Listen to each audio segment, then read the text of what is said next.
21 kita itu trennya kan arah kembali ke indigenous people, masyarakat tradisi, alam, harmoni dengan alam. Tetapi pada praktiknya kita hari-hari ini kok lari dari situ ya. Contoh juga hari ini kita di dalam negara kita hari ini. Di kementerian saja kita dari menteri pendidikan pun dipilih orang yang tren milenial tapi tren milenialnya yang namanya bisnis yang online lah apa segala macam. Sementara seorang Masashi Hiroshi sudah menyatakan seorang Singamangaraja yang di awal abad 20 yang lalu pergi sudah dinyatakan sebagai tokoh milenial, dan saya kira itu tepat. Kenapa? Ya hari ini abad 21 kita di dunia ke sana. Abad 20, di awal abad 20 dia sudah melakukan itu dan dinyatakan lagi dengan suatu penelitian atau pemahaman seorang ahli antropolog di Masashi Hiroshi ini sebagai tokoh milenial. Nah bagi kita saya kira ini paradoks Indonesia ini ya, kita berbicara milenial tapi arahnya ke lain arah begitu. Nah menurut hal-hal seperti inilah yang perlu kita lakukan, seperti bedah buku.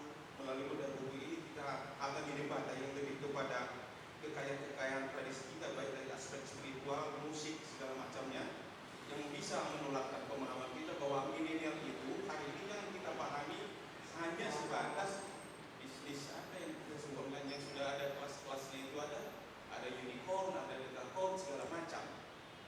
Nah, seolah-olah kita ini dididik hari ini, dididik untuk mencari uang, bukan dididik untuk mencari ilmu. Nah, itu sangat berbahaya bagi Indonesia.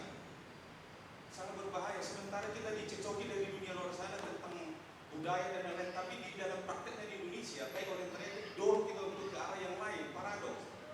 Nah, di sini kita dengan bijak menyikapi hal-hal seperti ini bisa kita tularkan supaya kita lebih sering melakukan hal seperti ini dan menularkannya.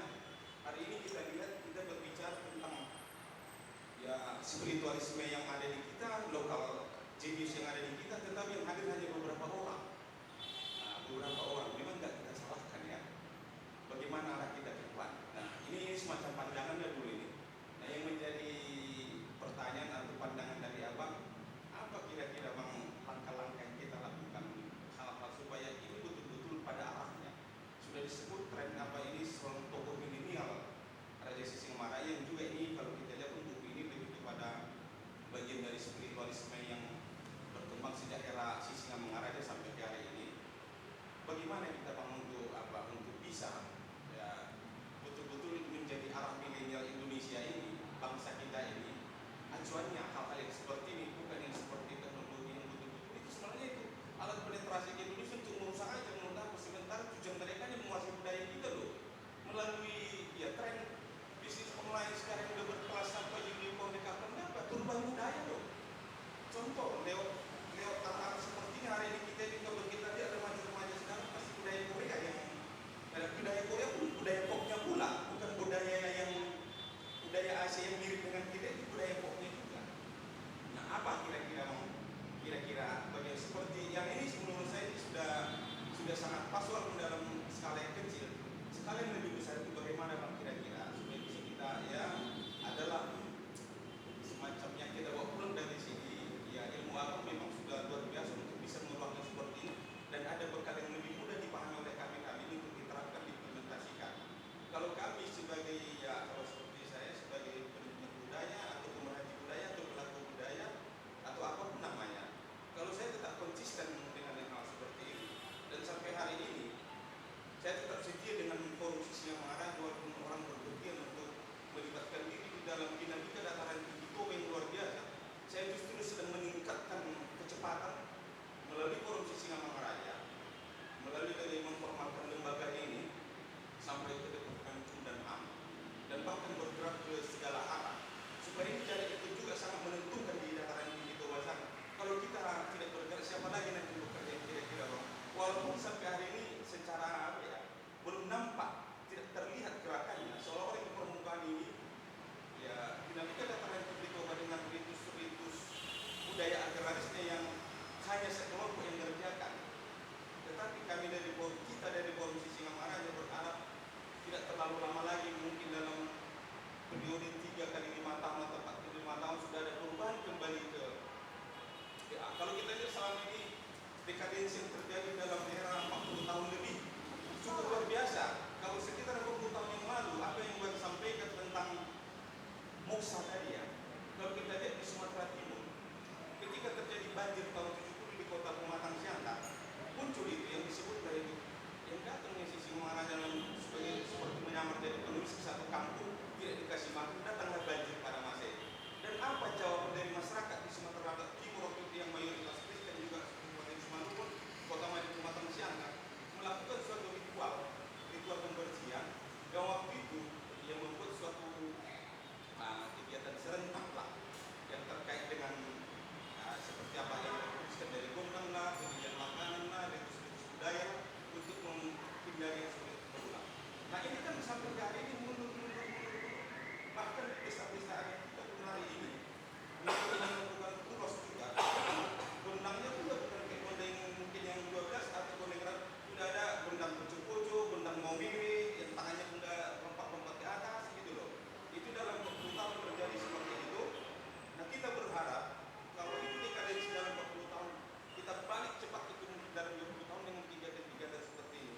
Nanti kira-kira Bang melalui ya, Bapak sudah menulis melalui buku, mungkin juga bisa memperkaya kami dengan aktivitas apa implementasi kami yang akan kami lakukan dan kita lakukan supaya ini semakin eksis di dalam dalam abad 21 yang sekarang orang tidak menyebut milenial, padahal sudah disebut pada masa psikologi bahwasanya si singa Mangaraja adalah tokoh milenial. Kenapa enggak itu jadi panutan kita? Kira-kira itu Pak. Terima kasih.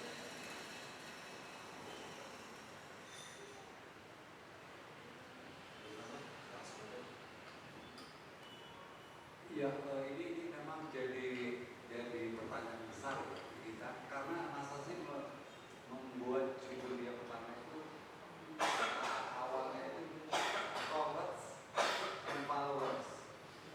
Jadi, para nabi ya, nabi dan pengikutnya di dalam konteks milenial mengawali abad 20 itu. Jadi gerakan yang mereka lakukan sebetulnya gerakan spiritual, tapi semacam mengingatkan sesuatu tentang sikap spiritual seperti apa. Itu satu. Nah, nggak banyak sebetulnya ketika setelah Perang Dunia Kedua itu kan hampir semua bangsa itu berorientasi pada modernisme, kan gitu ya. Segalanya berubah, sampai institusi agama pun menjadi modern. Itu yang saya dalam diskusi kemarin. Kalau mau lihat ritus tertua di muka bumi, manifestasinya seperti apa, pergilah ke ritual Parmadi. Nah, salah satu konsekuensi dari religi modern memformulasi institusi agama menjadi institusi itu kelihatan dari fisik. Gereja, masjid itu manifestasinya pada fisik. Tidak ada lagi sekarang, mungkin jarang sekali ya, ritus dilakukan di alam. Yang ketika ritusnya selesai, semua properti dilipat, dikembalikan. Jadi hak-hak kehidupan yang lain termasuk binatang pun dia bisa menikmati alam sebagai altar. Nah, Parmalim itu sampai hari ini seperti ini, terutama di upacara outdoornya. Jadi mereka terintegrasi dengan alam. Itu satu. Yang ini secara psikologi kita merasa kalau dalam gereja kita ada Tuhan. Begitu di luar pagar gereja udah gak ada Tuhan. Kita bisa macam-macam. Sama juga gitu ya. Nah, saya belajar dari masyarakat Parmalim itu sesungguhnya apa? Setelah ritual, mereka sebetulnya melakukan ritual untuk persiapan ritual berikutnya. Jadi every year, sepanjang tahun itu ritus. Yang kedua saya belajar apa? Semua atribut ritualnya, termasuk persembahannya, itu sangat organik terkait sama alam. Misalnya persembahan ikan, kalau tahun ini diambil ikannya dari sini, tahun depan harus dari tempat yang lain, karena di sini harus tumbuh lagi. Jadi hal-hal semacam itu dia sangat terkait sama alamnya. Jadi dia paham betul alamnya. Nah, kalau hari ini misalnya abad 21, krisis bumi sebetulnya ya, krisis manusia juga karena apa? Luar biasa dasar. Manusia yang hidupnya satu abad di abad 20 merusak tatanan bumi yang umurnya beribuan tahun.